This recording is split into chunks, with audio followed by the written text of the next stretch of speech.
आफ्नै जीवनभित्र लुकेर बसेको आत्मबल, ऊर्जा, प्रतिभा, सम्पन्नता, प्रेम, शान्ति र आनन्दलाई चिनेर प्रकट गर्न नयाँ यात्रा प्रारम्भ गरौँ। जीवन विज्ञान, जीवन विज्ञान।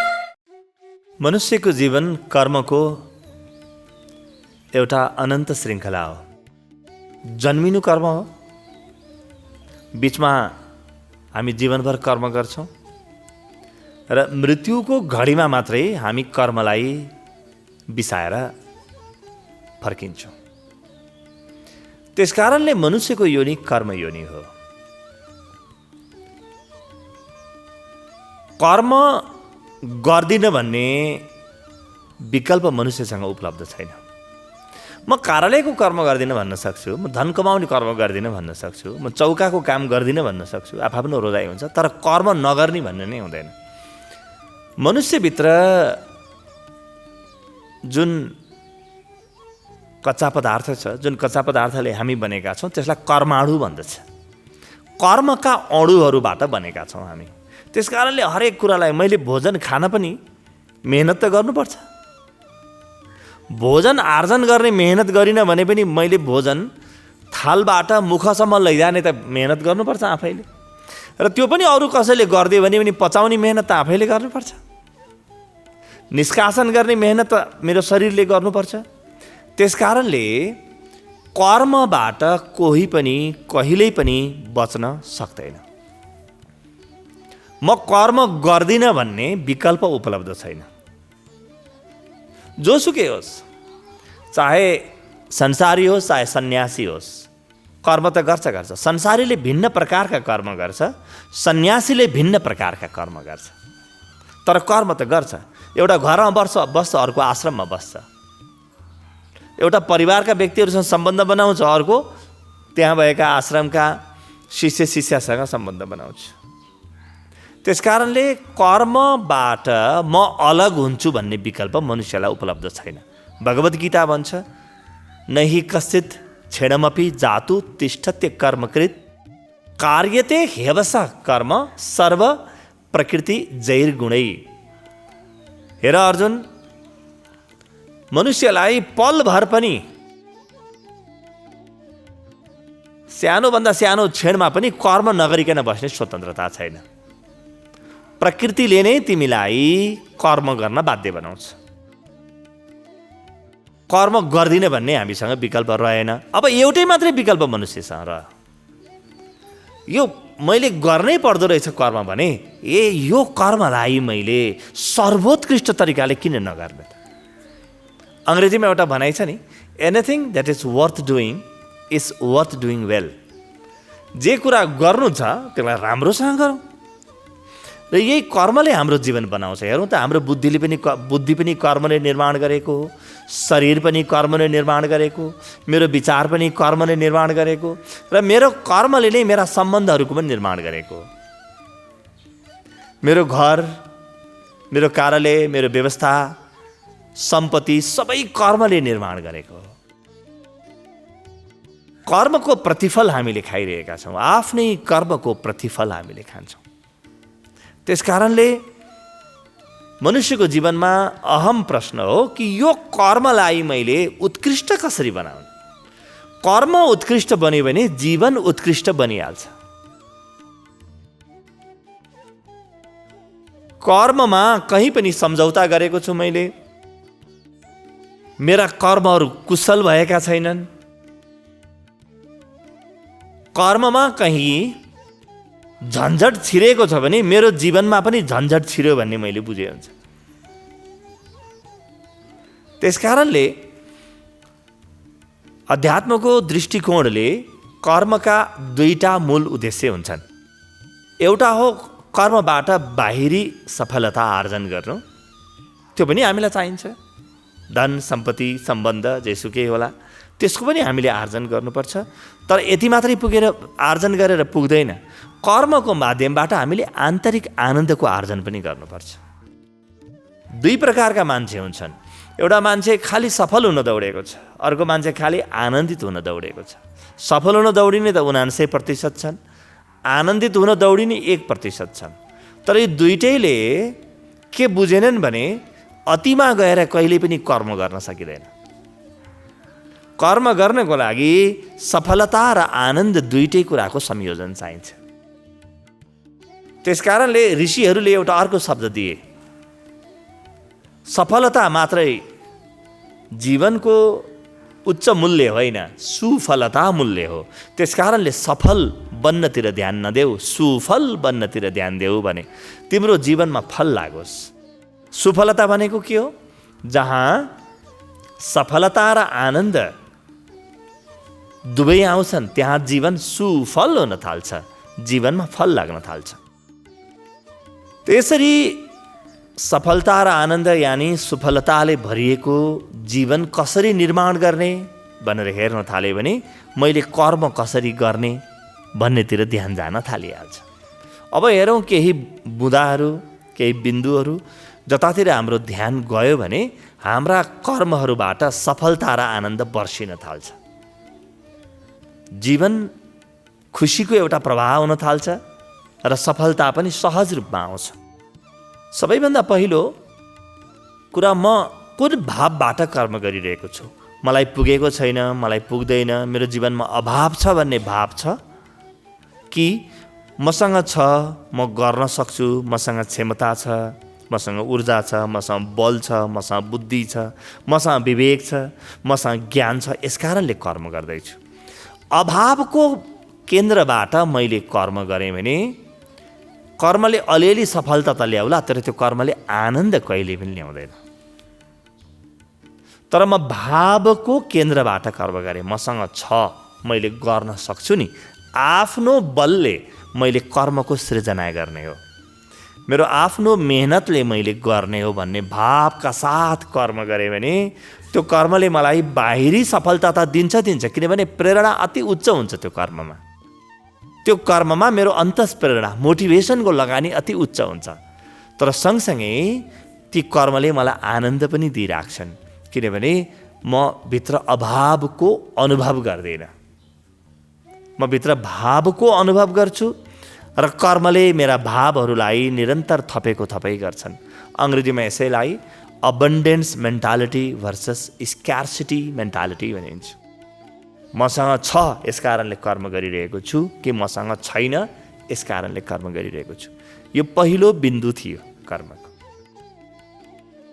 आफूले गरिरहेका कर्म, आजसम्म गरेका कर्म र भविष्यमा गर्ने कर्महरूलाई यी बिन्दुको परिप्रेक्ष्यमा हेरौँ है। अनि बल्ल कर्मबाट सफलता र आनन्द दुइटै कसरी प्राप्त हुनसक्छ यो हामीले बुझ्छौँ र जीवन सफल बन्न थाल्छ। दोस्रो बिन्दु हो, मैले कर्म गर्दाखेरि आफ्नो अन्तस्प्रेरणाबाट जन्मिएको हो कि होइन हेरौँ। बरु समय लिउँ, आफूलाई खोजौँ, मेरो अन्तस्प्रेरणा कस्तो प्रकारको कर्मको लागि छ। त्यो खोजेर मैले कर्म गरेँ भने अब यो काम मलाई कसैले अराउनु पर्दैन, कसैको लागि गरेको भन्ने नै मलाई अनुभव हुँदैन। मैले हरेक काम आफ्नो लागि गरेको अनुभव गर्छु। यसलाई हिजो आज मनोविज्ञानले जब ओनरसिप भन्छ। यु ओन योर जब भनिन्छ। तिमी आफ्नो काममाथि आफ्नो स्वामित्व लिऊ, तिम्रो कामको जिम्मा लिऊ भन्छ। कामको जिम्मा कसले लिन सक्छ? जसको भित्रबाट प्रेरणाबाट नै मूल फुटेर कर्म जन्मिन्छ। यो दोस्रो बिन्दु हो कि म अन्तस्प्रेरणाबाट कर्म गरौँ र यसरी मैले कर्म गरेँ भने यो कर्ममा मेरो छाप रहन्छ। यो कर्मले मलाई धेरै अगाडि लिएर जान्छ। तेस्रो बिन्दुको म चर्चा गर्छु। तेस्रो बिन्दु हो खुसी र उमङ्गका साथ अथवा खुसी र उमङ्गले भरिएर गरिएका कर्महरू। हामी कुनै पनि काम गर्दाखेरि दुखी भएर गर्न सक्छौँ या दुखी भएको बेलामा काम सुरु गर्न सक्छौँ। जहाँ उमङ्ग छैन, ऊर्जा अति क्षीण छ, तनावमा छु, चिन्तामा छु, कुनै शोकमा छु, त्यतिखेर केही पनि कर्म गऱ्यो भने हेर्नुहोस् त त्यो कर्म कति बोझिलो बन्छ। कसैले क्रियाकर्मलाई महान भन्न सक्छ? संस्कृतिको हिसाबले महान हो, तर गर्ने व्यक्ति त्यो क्रियाकर्म गरिन्जेल कति बोझिलो अनुभव गर्छ व्यक्तिले। किन? त्यो कर्म गर्ने बिन्दु नै शोक हो। शोकको बिन्दुबाट ती कर्महरू गरिरहेका हुन्छौँ हामीले।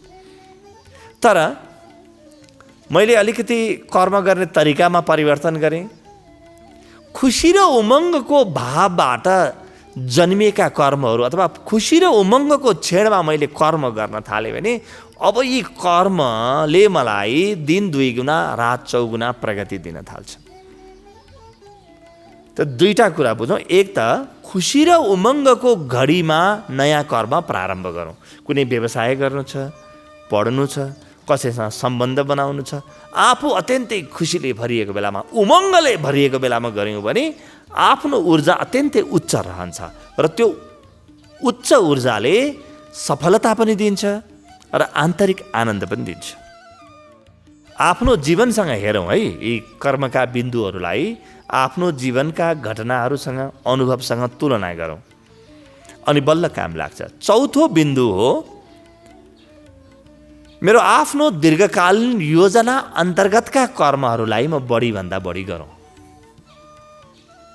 संसारभरिका जुन महत्त्वपूर्ण संस्थाहरू छन्, फोर्ब्स 500 को सूचीमा पर्ने संस्थाहरू, तिनका कार्यकारी प्रमुखहरूको विषयमा गरिएका अनुसन्धानले के देखाउँछन् भने यिनीहरू आफ्नो दिनभरिमा घटीमा पनि 2/3 समय दीर्घकालीन योजना अन्तर्गतको कर्मलाई खर्च गर्छन्। घटीमा 2/3 समय दीर्घकालीन योजना अन्तर्गतको कर्ममा मैले समय लगानी गरेँ भने मैले कुनै महान उद्देश्य हासिल गरिरहेको हुन्छु। त्यो कर्मबाट महानता जन्मिन्छ, सफलता या महानता जन्मिन थाल्छ। त्यही कर्म मैले बिना उद्देश्य बनाएर गरेँ भने त्यो कहीँ पनि पुग्दैन।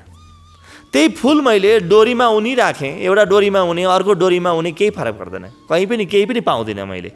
तर एउटा डोरीमा मैले धेरै फुलहरू उने भने माला बन्छ त। त्यो एउटै डोरीमा मैले फुल उनिराखौँ, त्यसबाट माला बन्छ। त्यो दीर्घकालीन योजनाको डोरीमा मैले मेरा कर्महरूलाई उनिराखौँ त कति विराट माला बन्छ, एउटा विराट कर्म जन्मिन्छ। मदर टेरेसाको एउटा भनाइ याद गरौँ, अङ्ग्रेजीमा बडो मिठो छ यो। I have never done great work, I have done small work with great love. मैले ठुला काम कहिल्यै गरेको छैन, साना साना कामलाई ठुलो प्रेमका साथ गरेको छु। त्यो ठुलो प्रेम कहाँ जन्मिन्छ? जब म दीर्घकालीन योजना अन्तर्गतका कर्महरू गर्छु। आफ्नो योजना अन्तर्गतका कर्महरूलाई समय दिने। दिनभरिमा मेरो समय घटीमा 8 घन्टा हामी कर्मको लागि छुट्याउँ न त। 8 घन्टा कर्मको लागि छुट्यायौँ भने त्यो 8 घन्टामा 2/3 भनेको करिब 5-6 घन्टाको समय मेरो दीर्घकालीन योजनाका कर्महरूमा लगानी हुन्। अनि बल्ल कर्मले परिणाम दिन थाल्छन्। अनि कर्म खेर जाँदैन। होइन भने त पानी मलाई निकाल्नु छ, मैले कुवा नखनेर माटो मात्रै बिगार्छु, घरि यहाँ खने घरि वहाँ खने, फेरि त्यसपछि अर्को ठाउँमा खने, यहाँबाट पानी भने आउँदैन, जमिन भरे भला बिग्रिन्छ। मैले पानी निकाल्नु छ, कुवा बनाउनु छ भने त्यो योजना अन्तर्गतकै कर्म गरिराख्नुपर्छ। निरन्तर एउटै कर्म गरेको गर्नुपर्छ। जीवनमा पनि सुखको वर्षा ल्याउनु छ भने दीर्घकालीन योजनाका कर्महरूमा मैले आफ्नो जीवनको ऊर्जालाई लगानी गर्नुपर्छ। 5औं र अत्यन्तै महत्त्वपूर्ण बिन्दु हो मेरो पथ अनुसारको कर्म। हरेक व्यक्तिको आफ्नो निजी स्वभाव हुन्छ, कर्मप्रतिको विशेष अभिरुचि हुन्छ। अनुराधा कोइराला जुन कर्म गरेर सफल हुन्छन्, त्यही कर्म गरे भने महाकवि देवकोटा सफल नहुन सक्छन्। त्यही कर्म गरेर सचिन तेन्दुलकर सफल नहुन सक्छन्। त्यही कर्म गरेर बिल गेट्स सफल हुँदैनन्। कर्म गर्ने एउटा विशेष भाव हुन्छ। मैले कस्तो प्रकारको कर्म गर्ने? कसैलाई कविता गर्न मनपर्छ, कसैलाई साहित्य मनपर्छ, कसैलाई व्यापार व्यवसाय गर्न मन लाग्छ। व्यापार व्यवसायमा पनि छुट्टै हजारौँ प्रकारका त्यहाँ विकल्पहरू उपलब्ध हुन्छन्। कसैलाई मात्र सेवा गर्न मन लाग्छ, कसैलाई फुटबल खेल्न मन लाग्छ, कसैलाई सङ्गीतमा सेवा गर्न मन लाग्छ, कसैलाई क्रिकेटमा काम गर्न मन लाग्छ, कसैलाई ध्यान गर्न मन लाग्छ, त अल्बर्ट आइन्स्टिनलाई विज्ञानको सिर्जना गर्न मन लाग्छ। अब अल्बर्ट आइन्स्टिन सफल, भगवान कृष्ण सफल, तर भगवान कृष्णलाई अल्बर्ट आइन्स्टिनको काम गर्न लगाइदिनुहोस् र अल्बर्ट आइन्स्टिनलाई भगवान कृष्णको काम गर्न लगाइदिनुहोस् त दुवै व्यक्तिहरू कहाँ पुग्छन्? जीवन विज्ञानमा ऐश्वर्य विज्ञान भन्ने 3 दिनको कार्यक्रम छ। यो 3 दिनको कार्यक्रमले अथवा कार्यक्रमको माध्यमबाट हामी व्यक्तिको पथ पत्ता लगाउँछौँ, व्यक्तिको रुझान पत्ता लगाउँछौँ, कर्मप्रतिको विशेष रुचि के छ त्यो पत्ता लगाउँछौँ। एकपटक यो पत्ता लगाइसकेपछि अनि हामी 10 वर्षीय कार्ययोजना बनाउँछौँ। आफ्नो कार्ययोजना मेरो लागि, अरू कसैले चाहेको अनुसार होइन, मैले चाहे अनुसारको कर्मको मैले कार्ययोजना बनाउँछु। अब मैले जे काम गर्न चाहेको छु जीवनमा, जुन सपना छ मेरो, त्यही सपनालाई मैले साकार गर्ने कार्ययोजना बनाएपछि अब म जीवनमा काम गर्दिनँ, अब म नाचेको गर्छु, अब म रमाइलो गर्छु।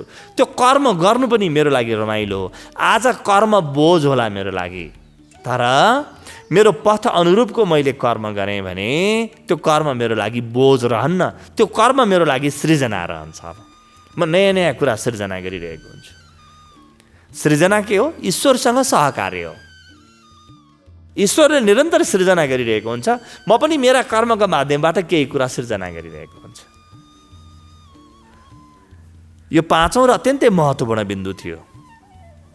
जीवन विज्ञानको ऐश्वर्य विज्ञान कार्यक्रमको माध्यमबाट आफ्नो कर्मको रुझान पथ पत्ता लगाऊँ र दीर्घकालीन योजना बनाएर कर्म गरौँ। यो 4औं र 5औं बिन्दु र बाँकी रहेका सबै बिन्दुहरू यो ऐश्वर्य विज्ञानको पाठ्यक्रममा आउँछन्। त्यस्तै अर्को महत्त्वपूर्ण सूत्र कर्म गर्ने व्यक्तिले जुन थाहा पाउनुपर्छ, थाहा पायो भने कर्मवान बन्न सक्छन्, त्यो के हो भने फलाकांक्षा रहित कर्म या पूजा भावका साथ गरिएका कर्म। हेर्नुहोस् त, हामी पूजा गर्दा फलको आकांक्षा गर्दैनौँ। फलको आकांक्षा गरियो भने पूजा चाहिँ हुँदैन। अपेक्षासहित कहिले पनि पूजा हुँदैन। पूजा भनेको के हो? सर्वोत्कृष्ट, आफूभित्र रहेको सर्वोत्कृष्ट कुरा चढाउनु हो पूजा। जसलाई म ब्रह्माण्डको सर्वोत्कृष्ट भन्ठानेको छु, उसको चरणमा मसँग भएका उत्कृष्ट कुराहरू चढाउनु हो, त्यसलाई हामी पूजा भन्छौँ। त कर्म पनि बिस्तारै हाम्रा कर्महरू पनि यसै प्रकारका बन्न थाल्नुपर्छ। पूजा कोठामा मात्रै पूजा गर्ने होइन, जहाँ चाहिँ मेरो जीवनमा पूजा जन्मिनुपर्छ। अङ्ग्रेजीमा भनाइ छ नि, work is worship, duty is devotion. कर्म नै पूजा हो र कर्तव्यको भाव नै भक्ति हो। कर्तव्यको भाव मभित्र जुन निरन्तर चलिरहन्छ त्यो भक्ति हो र कर्म नै मेरा पूजा हुन्। जब व्यक्तिले कर्मलाई पूजा भावले गर्न थाल्छ, फलको आकांक्षा रहँदैन, उद्देश्य रहन्छ, लक्ष्य रहन्छ। कर्मलाई बिना लक्ष्य र बिना उद्देश्य गर्न सकिँदैन, किनभने कर्मबाट केही न केही हासिल गर्नु छ। तर फल जस्तो आउँछ त्यसप्रति स्वीकारोक्ति जन्मिन्छ। म फलप्रति गुनासो गर्न छाडिदिन्छु। भगवद् गीताको यो अत्यन्तै प्यारो श्लोक छ नि, कर्मण्ये वा अधिकारस्ते मा फलेषु कदाचन मा कर्माफल हेतुर्भु माते सङ्गस्त्व कर्मणि। 2:47 भगवद् गीता। भगवान् कृष्ण के भन्नुहुन्छ? अर्जुन, तिम्रो कर्ममा अधिकार छ, फलमा अधिकार छैन। फल त अस्तित्वले दिने हो, समग्रले दिने हो। कर्म व्यक्तिले गर्छ, फल व्यष्टिले दिन्छ, समष्टिले दिन्छ। व्यष्टिले होइन, समष्टिले दिन्छ फल। यसको अर्थ तिमी कर्म गर्दै नगरिकन आलस्यका साथ बस भन्ने होइन। फल त जस्तो आउने आइहाल्छ, कर्म चाहिँ म गर्दिनँ भन्ने होइन। कर्म गर्नु आफ्नो पात्रताको विकास गर्नु, आफ्नो क्षमताको विकास गर्नु र फलप्रतिको गहन स्वीकृतिले मेरो आनन्द जीवनभर रहन्छ। फलप्रतिको अस्वीकृति भयो भने मेरो आनन्द स्खलित हुन्छ। फलाकांक्षा रहित कर्मको एउटा सानो अर्को उदाहरणले बुझ्न सक्छौँ। एउटा मन्दिर बनिरहेको रहेछ, मन्दिरको निर्माण भइरहेको थियो। एकजना साधु त्यहाँ पुगे। यहाँ काम गर्ने मान्छेहरूको भाव हेर्नु पर्यो, कस्ता मान्छे रहेछन् भनेर। जेठको उत्तप्त गर्मी थियो, दिउँसो 12 बजेको समय थियो। त्यहाँ मजदुरहरू गिटी कुटिरहेका थिए। ती साधु गए, पहिलो मजदुरलाई सोधे, बाबु तिमी के गरिरहेका छौ? उसले राता राता आँखा बनाउँदै यसरी उठाएर, देख्नुहुन्न तपाईँका आँखा फुटेका छन्, म ढुङ्गा फुटाइरहेको छु। ए तिमीले ढुङ्गा फुटाइरहेका छौ भनेर सोधे। ढुङ्गा मात्रै होइन, मेरो खप्पर फुटाइरहेको छु रिसोको जोकमा। अनि त्यसो भए तिमीले आफ्नो खप्परै फुटाइरहेका छौ भनेर अगाडि बढे। दोस्रो व्यक्ति कहाँ गए, उसले पनि त्यही काम गरिरहेको थियो। त्यहाँ गएर उसले सोधे, बाबु तिमीले के गरिरहेका छौ? उसले खुइया गर्दै एकछिन कामलाई बन्द गरेर भने, हेर्नुहोस् साधु महाराज, साधु बाबा, मेरो घर परिवार छ, बच्चा बच्ची छन्, पढे लेखेको छैन, मैले मेरो खाइ गुजारा गरिरहेको छु, मेरो कर्तव्यको पालना गरिरहेको छु। ए त्यसो भए तिमी कर्तव्यको पालना मात्रै गरिरहेका छौ त भनेर सोधे। हो, मैले कर्तव्यको पालना गरिरहेको छु, यो नगरे त मैले केही गर्नै पाउँदिनँ, खानै पाउँदिनँ, मेरो परिवार पनि भोकै मर्छ। साधुले ती दुईटै व्यक्तिको अनुहार हेरिरहेका थिए, आँखा पनि हेरिरहेका थिए, मनको भाव पनि हेरिरहेका थिए। अगाडि बढे साधु। तेस्रो व्यक्ति कहाँ गए? तेस्रो मजदुर, उसले पनि गिटी नै कुटिरहेको थियो। अनि सोधे, भाइ तिमीले के गरिरहेका छौ? साधुलाई देख्ने बित्तिकै प्रसन्न भयो त्यो व्यक्ति।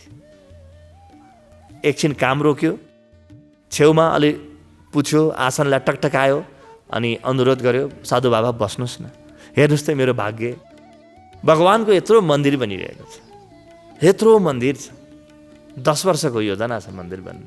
मैले यो मन्दिरमा मेरो तर्फबाट लगानी गरिरहेको छु, मेरो आफ्नो पूजा भाव गरिरहेको छु, पूजा गरिरहेको छु। र फेरि मेरो भाग्य हेर्नुहोस् न साधु बाबा, कस्तो भाग्य होला, मन्दिरको सेवा गर्दा पैसा पनि दिन्छन् मलाई।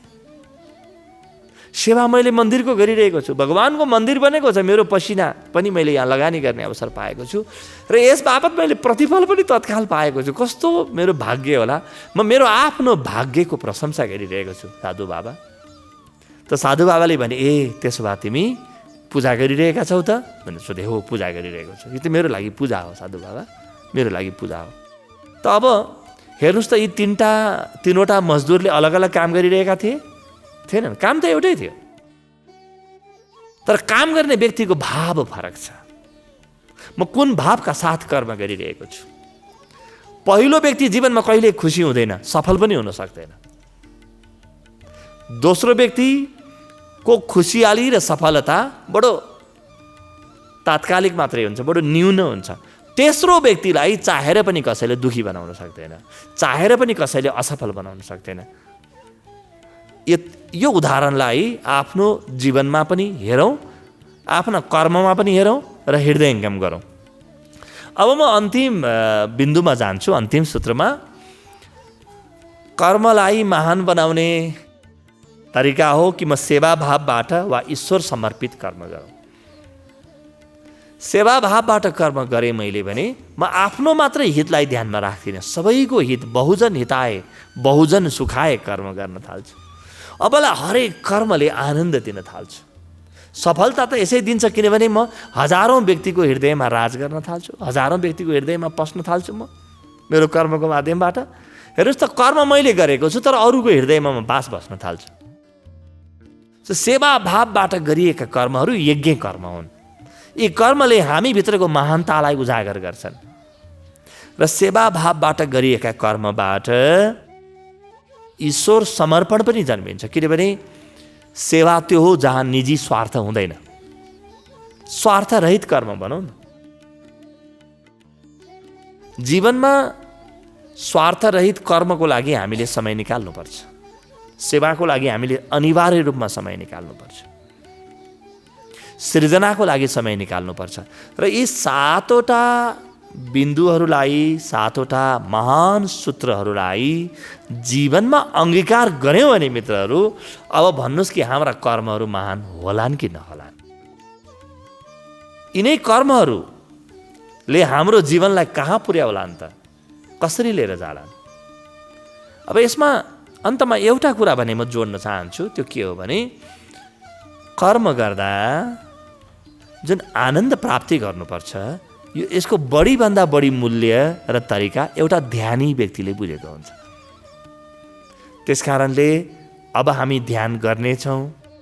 यो जुन ध्यानको प्रयोग छ यसले हाम्रा कर्महरूलाई सफलतातिर उन्मुख र आनन्द उन्मुख बनाउनेछ हामीभित्र ध्यानको, आनन्दको, प्रेमको भाव निर्माण गर्नेछ। अध्यात्म र व्यवस्थापन मानव मनोविज्ञान सनातन र नवीनतमको सङ्गम जीवन विज्ञान सनातन र नवीनतमको सङ्गम जीवन विज्ञान।